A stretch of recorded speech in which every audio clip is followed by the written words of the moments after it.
Richard Rouse.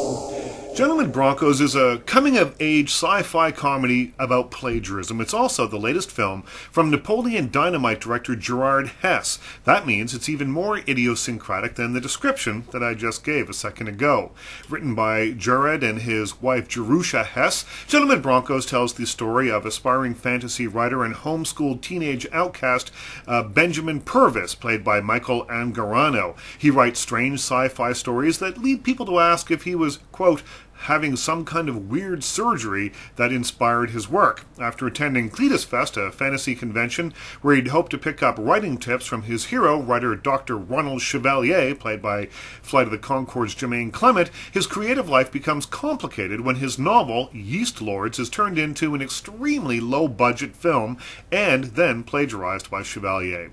Now, up until now, Hess's films have been strange slices of life, buoyed by strong comic performances and some good jokes. But what felt so fresh in Napoleon Dynamite, the oddball comic timing and unconventional American grotesque casting, this time out feels gimmicky, as if Hess and company are masking a lack of original ideas with his tried and true, and by now on his third film, somewhat tired trademarks. As a filmmaker, he has a unique voice, but like the drunk guy at the party who speaks louder than everyone else to get his point across, Hess is stylistically shouting to cover for a lack of jokes.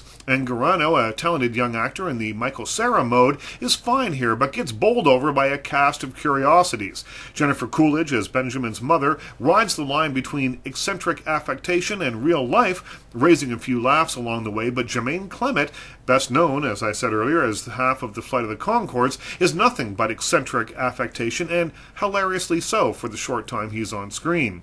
His take on the uber-pretentious novelist, who sounds like Logan's Run-era Michael York and signs off his speeches with the coda, May the glistening dome of the Borg Queen shine her light on us all, is over-the-top and silly, but really brings the funny. In a tutorial to a class of aspiring writers, he speaks of the power of the suffix when creating names for fantasy stories. Adding the suffix onus, anius, or anus, he says, will yield the perfect name. For example, Bronco becomes Broncanus, probably the best new word of the 21st century. Now, unfortunately, that's the highlight, and that joke was given away in the trailer.